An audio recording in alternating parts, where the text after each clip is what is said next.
Je vous dois d'abord des excuses, pardonnez-moi de vous imposer cet exposé sans aucune belle image à l'heure où Diane, qui ne sait pas sustenter que de nectar et d'ambroisie, s'abandonne d'ordinaire au bras de Morphée.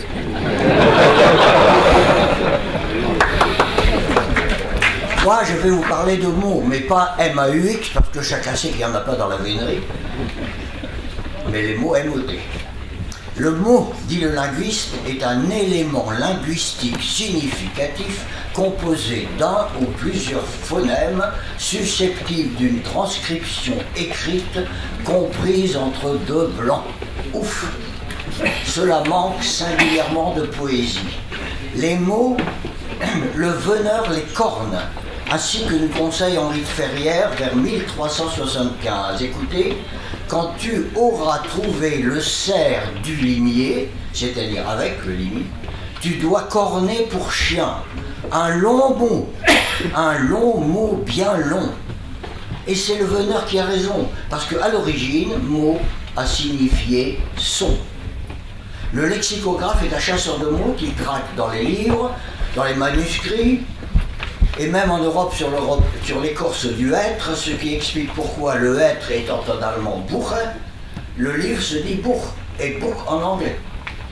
Le lexicographe s'empare du mot, le définit, le cite dans son contexte, dont il connaît la date, le mot est né, la datation et son acte de naissance. Nous ne pouvons aujourd'hui, en si peu de temps, que survoler les textes et faire quelques prélèvements. J'ai choisi deux dictionnaires, le dictionnaire universel de 1690, recueilli et compilé par Antoine Furetière, abbé de Chalivoix. C'était un abbé qui était en même temps procureur, je n'ai pas bien compris,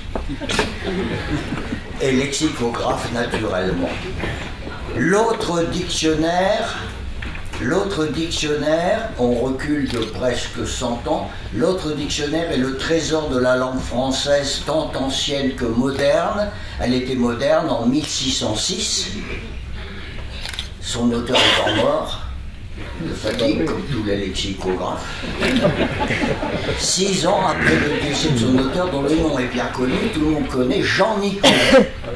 Jean Nicot, c'est lui qui a donné son nom à la nicotine. Sauf qu'à l'époque, la nicotine se disait nicotiane. Et sauf aussi que la nicotiane n'était pas de la nicotine, mais du tabac. La vénerie est présentée sous le titre de l'ouvrage en deuxième rubrique, après la marine et avant la fauconneuse. Un autre trésor est paru, on recule encore, un autre trésor est paru bien avant, une sorte d'encyclopédie qui pour le lecteur moderne est un enchantement. Lit, livre, doux, trésor. Je vous rappelle que lit, en vieux français, est un article masculin singulier et pluriel, et d'où évidemment c'est d'elle, c'est-à-dire de le livre, de le trésor, du trésor. Son auteur est Florentin, Brunetto Latini. Florentin a voulu écrire, il a écrit vers 1260. Il a écrit en français pour remercier le pays de l'avoir accueilli et pour célébrer l'universalité de la langue française. C'est un bel exemple d'intégration, ne trouvez-vous pas? Latini n'est pas veneur, mais dès qu'il... La chasse n'est pas loin, dès qu'il parle d'animaux, en particulier des chiens. Il y a déjà les lévriers qui chassent les cerfs et les biches. D'autres chiens chassent loutres et bièvres. Vous connaissez le mot bièvre, c'est l'ancien français pour le castor. Et c'est de là que viennent des mots comme Beuvron et la rivière la Bièvre. C'est un nom gaulois. Il y avait des matins qui chassaient les loups et les sangliers, les brachaient déjà, les brachaient aux oreilles pendantes, qui connaissent l'odeur des bêtes et des oiseaux et sont bons à la chasse. Voilà. Nous avons déjà traité cette question lors du colloque de la SCC en 2011, et donc j'insisterai pas là-dessus, mais je vous rappelle quand même la parenté germanique du braque, mais pas le braque chien d'arrêt, le braque ancien qui était un chien courant. En allemand on dit braquet, vous avez ça dans Shakespeare, brach. Les mots français, ils sont tous frères là, les mots français, braque, bracher, braquer, brasser, bracon, d'où vient braconnier, qui, au Moyen-Âge, était un valet de chien, et non pas le braconnier tel que nous le connaissons n'apparaîtra que très très tardivement. C'était un valet de chien, ou plutôt un varlet, qui est un mot d'origine celtique. Quand braconner le verbe signifiait faire usage du droit de cuissage. Il y a ici des oreilles chastes, je passe, vous le lirez plus tard. Brunetto Latini a parlé du chien en 3 courtes phrases. Chien aime plus homme que bête du monde, qu'aucune bête au monde. On croirait déjà entendre Gaston Phébus. Je vous rappelle que Gaston Phébus, c'est 1390-1400 pour l'apparition de ces manuscrits. Et ici, nous sommes au XIIIe siècle. Deuxième phrase. Chien guérit, c'est-à-dire guérit, ses plaies à sa langue, c'est-à-dire avec sa langue. On est pris du latin, à sa langue, c'est des ablatifs. Avec sa langue. Et le troisième, souvent, il vomit son paste, c'est-à-dire son pas, P-A-S-T, c'est-à-dire son repas. Il a déjà vu les phénomènes de régurgitation. Mais l'intérêt, c'est linguistique, c'est le pas. Le pas, c'était au XIIe siècle la nourriture du chien. Il est parent linguistiquement avec le pastis. Ça vous étonne, ça, hein? Mais pas le pastis que vous connaissez. Le pastis, à l'époque, était un gâteau qui était fait par le pastissier. D'où le pâtissier. Le cerf, déjà à l'époque, le cerf a en son cœur un os. Et cet os, ça, s'il y a des veneurs qui tout à l'heure veulent m'expliquer ce que c'est que l'os du cerf, parce que moi je ne sais pas, l'os du cœur du cerf va être là jusqu'au XVIIe siècle. Très très bon pour les accouchements. Ceux que jadis on chassait beaucoup pour la viande, on chassait pour la peau, et on chassait aussi pour avoir des remèdes. Voilà. Alors, n'ayez pas peur de l'épaisseur du texte, hein, parce que je vais prendre comme ça par part. Ni Furetière en 1690, ni Nicot ne reprennent l'histoire mirifique qui est contée au XIIIe siècle du castor par Latini. Le mot latin castor a supplanté le mot gaulois bièvre.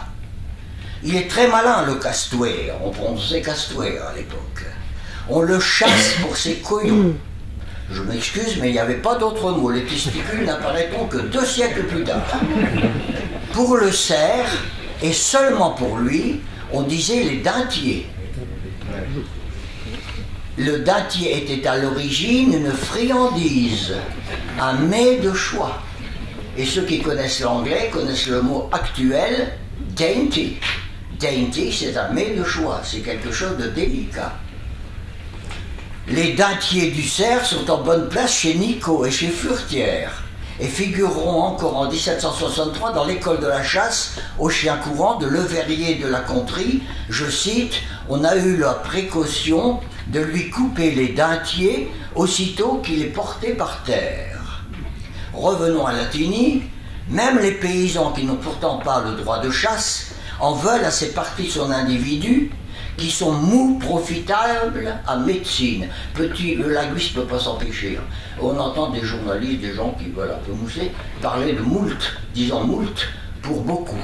C'est une hérésie, je vous le dis tout de suite. Hein. On doit prononcer mou. Parce que je vous expliquais ça, si vous êtes intéressé, vous me poserez la question. Le castor a bien compris, il est malin, il a bien compris qu'on le cherchait pour ses couillons, et quand il voit les veneurs approcher de trop près, d'un seul coup de dent, il se les arrache, il les jette devant les chasseurs, et il se sauve en levant le derrière pour bien montrer qu'il n'est plus intéressant. Faisons un bond de 100 ans. Un bond de 100 ans pour nous délecter du livre des déduits, le livre de chasse, qui forme une partie du livre du roi Modus de Henri de Ferrières. On ne sait pas grand-chose d'Henri de Ferrières, on sait que c'était un seigneur de Gisors et qu'il chassait en forêt de Breteuil. Il s'agit du plus ancien grand traité de vénerie, de fauconnerie, d'archerie. Le côté archerie et vénerie et fauconnerie a été tellement connu qu'il a fait oublier le traité de Chastacourt, qui est pourtant extraordinaire et que notre ami Gaston Phébus a beaucoup copié. Vous savez, chez les amateurs de dictionnaires, nous copions beaucoup parce que les mots appartiennent à tout le monde. Les pages consacrées au tir à l'arc sont tellement célèbres qu'on a oublié le reste. Donc, écoutez ça, avant d'enseigner les manières d'archerie, comme par exemple traire à vue, traire, il s'agit de tirer évidemment, mais dans mon pays du Nord, quand on traite les vaches, on tire les vaches encore.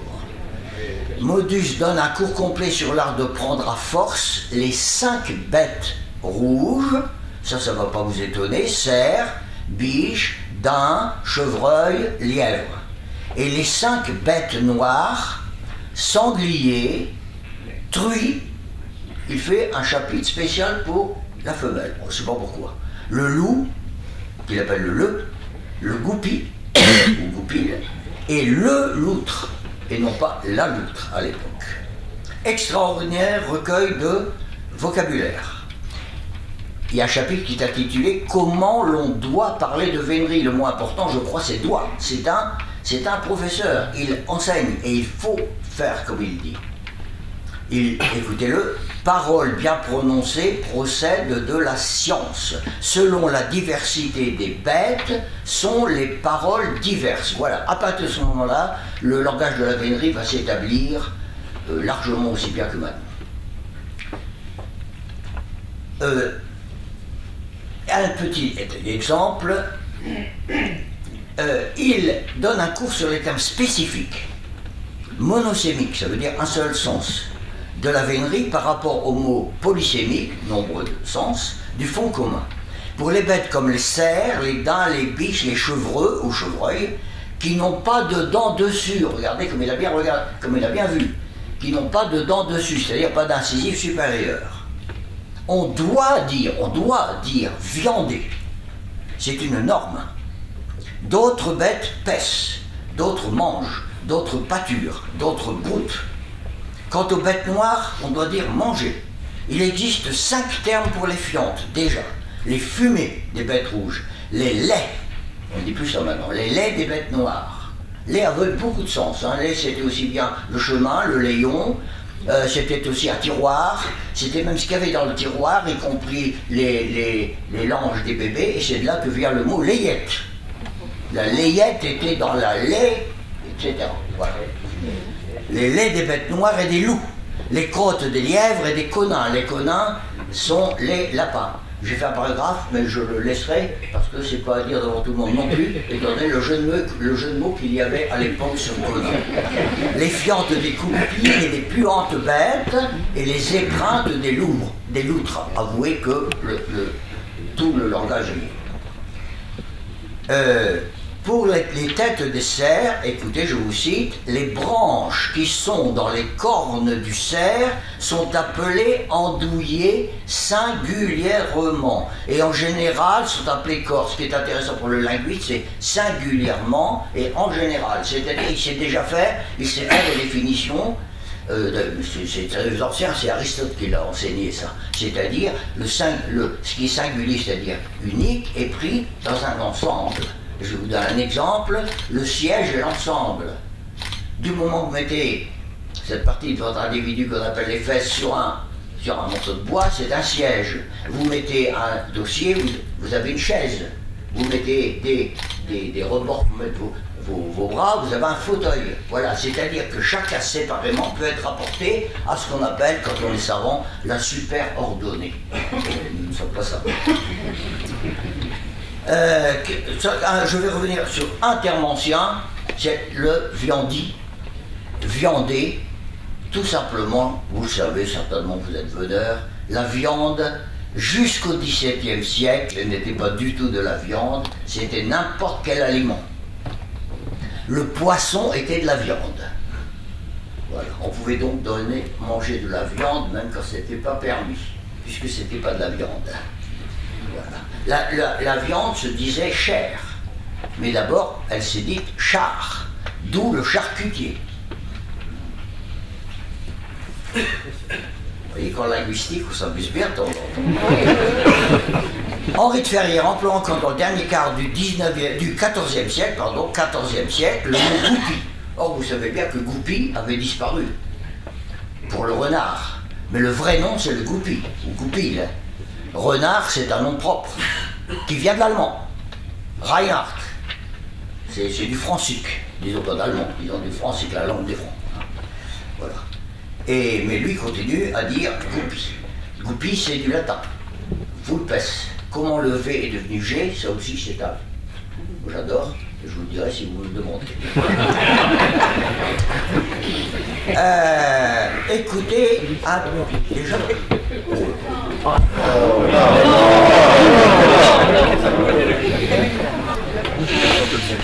Écoutez cette langue de Ferrière. J'ai pris cette phrase au hasard, presque, parce qu'elle me semble fort bienvenue. Si tu vois qu'il s'agit du même cerf que tu détournas, et qu'il va bellement, sans soi efforcer, jette une brisée et te retire. C'est pas beau ça? C'est de la poésie. Voilà. Alors, un mot sur les chiens, écoutez, voilà ce qu'il dit. Si la bête est férue, c'est-à-dire blessée, l'archer doit aller quérir, aller chercher le brachet. Encore une fois, le brachet. Il est partout, le brachet. Doit aller quérir le brachet. Le brachet est ici donc utilisé comme chien de recherche au sang. Voilà. Ce quérir me réjouit parce que je suis patoisant du nord, de l'Artois. Je vais parler de mon enfance. Le dialecte de Picard, et quérir, c'est quérir, chercher. Va quérir ta mère, ça veut dire va chercher ta mère. Voilà. Alors, sur les chiens, vous avez certainement rencontré, vous qui lisez des textes de vénerie, les fameux chiens beaux, faire beau et compagnie. Là aussi, j'ai pas le temps, mais on ne savait pas ce que voulait dire beau. Beau s'écrit B-A-U-D, certainement pas beau, B-E-A-U. B-A-U-D. Je crois pouvoir vous livrer la vérité. Et il y a un mot d'ancien français, jadis beau s'employait aussi pour les hommes. Et ça voulait dire hardi. La racine, au début, on disait bald, B-A-L-D. B-A-L-D, bald. C'est de l'allemand, encore une fois. De nos jours, bald, ça veut dire bientôt. Mais au Moyen-Âge, c'est un adjectif qui voulait dire hardi. Ces chiens-là sont des chiens hardis. Le L s'est transformé en beau, mais ça aussi, ça me prendrait du temps pour faire un petit cours de phonétique historique. Passionnant, mais c'est autre chose. Voilà. Il y avait le beau rétif, je vous rappelle que rétif, ça veut dire qui s'arrête. Et alors, écoutez, ça c'est extraordinaire. Comment il le dit? Le beau rétif ne chasse que le cerf, et quand celui-ci donne le change, il demeure tout quoi, sans chasser, et va après les chevaux, c'est bien décrit quand même, il va après les chevaux, et compisse les voix. Au lieu de chasser, il s'en désintéresse, il lève la main.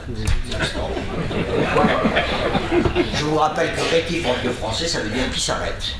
Voilà. Passons, Gaston Phébus, on ne peut pas le manquer, mais on en a parlé beaucoup. Grand seigneur, 1600 chiens quand même. Lui, il a tout inventé, c'est un chef-d'œuvre, tous les termes de la vénerie sont là, je vais vous donner un seul exemple. Écoutez, parlons des corps du cerf. Et le premier corps qui est auprès les mules, c'est-à-dire auprès des meules, s'appelle entoyer, et le second surentoyer, et les autres chevillures, et ceux du bout de la tête s'appellent espoir. Et quand il est de 2, il s'appelle fourché, et quand il est de 3 ou 4, il s'appelle tronchure, et quand il est de 5 ou plus, il s'appelle pommure. C'est, vous dites en pommure.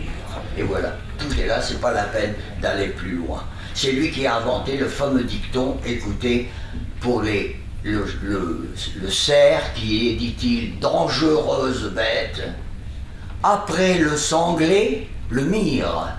Après le sanglier, le mire. Le mire, c'était le chirurgien, ou le médecin, à l'occasion le barbier.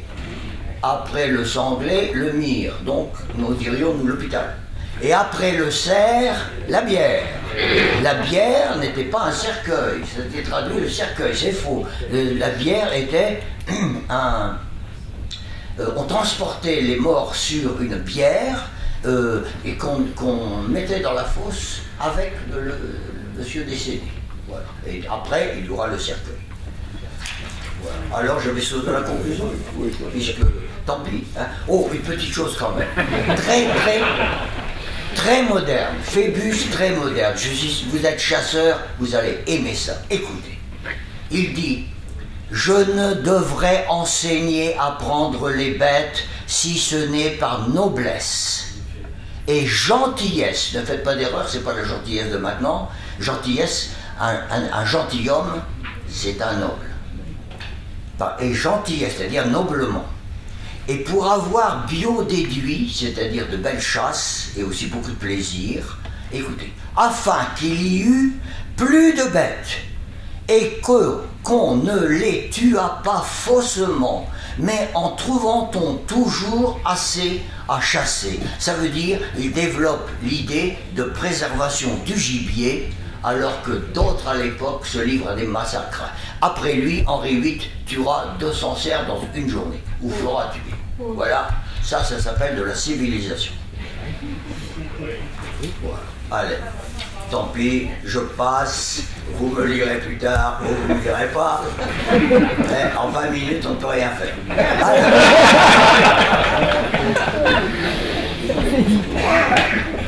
En partant de ces veneurs, je suis remonté à mes deux lexicographes. Vous verrez Jean-Nicot, c'est une véritable encyclopédie parce qu'il a repris tout ce qu'il a trouvé dans ses livres de chasse et il a raconté par le menu.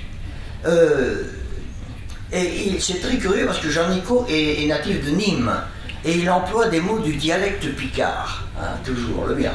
Écoutez ça. Il parle du souille, qui est le bourbier où le sanglier se touille. Mais moi j'ai toujours vu la bistouille dans le Nord. On mettait du café, de l'alcool et on touillait. Et quelquefois il y avait même des tristouilles. Et plus, voilà. Et en plus, en patois on disait pas toule, on disait toule. Eh bien lui, écoutez-le, il dit, Henri de Ferrières, là. Le sanglier vient au soule et se boute dedans et se toule parmi le soule en la boue. C'est une pure merveille. Excusez-moi, monseigneur, mais j'ai pensé à vous, je savais que vous alliez être là. Alors, je perfidement, en parlant du grand dictionnaire de Furetière, mais je vais expliquer, Furetière était donc abbé, il était procureur, et il avait des petites tendances protestantes. Nous sommes à la révocation d'édit de Nantes, 1685. Il a été mis dehors de l'Académie française, en 1685. Il a publié son bouquin, d'ailleurs c'est pas lui, il est mort, à Amsterdam. Et il a dit, il a parlé longuement de la vénerie, tous les termes y sont, tous, j'en ai relevé 300. Et il n'a pas pu s'empêcher de mettre ce petit passage. Le concile de Tours défend aux ecclésiastiques d'aller à la chasse aussi bien qu'au bal et à la comédie.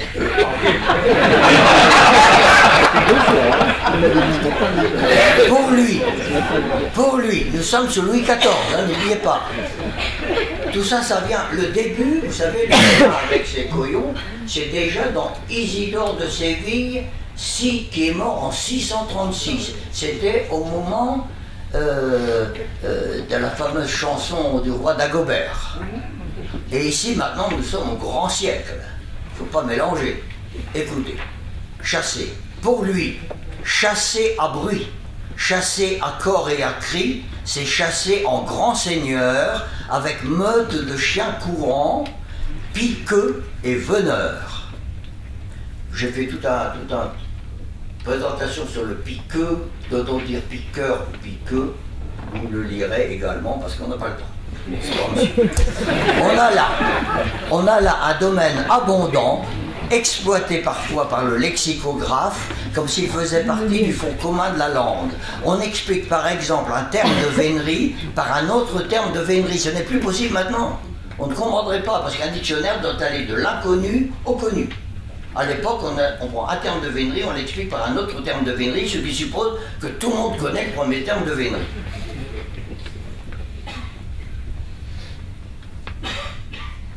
Si l'on admet que la langue est un instrument de communication entre les membres d'une même communauté, on peut parler de la langue de la vénerie, et elle est riche et belle, et déjà bien établie au XVIIe siècle. Elle appartient en propre à ceux qui la pratiquent.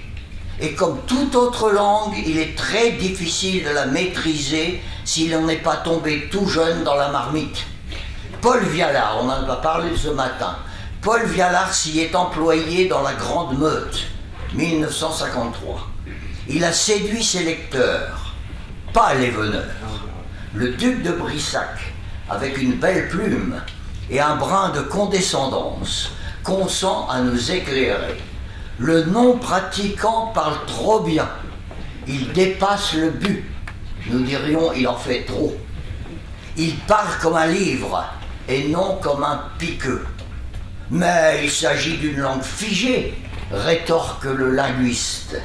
Certes, mais pas plus que les châteaux où elle a vu le jour. La beauté des mots sur la beauté des pierres. À quand la langue de la vénerie classée comme les châteaux, patrimoine de la France? Je vous laisse le dire.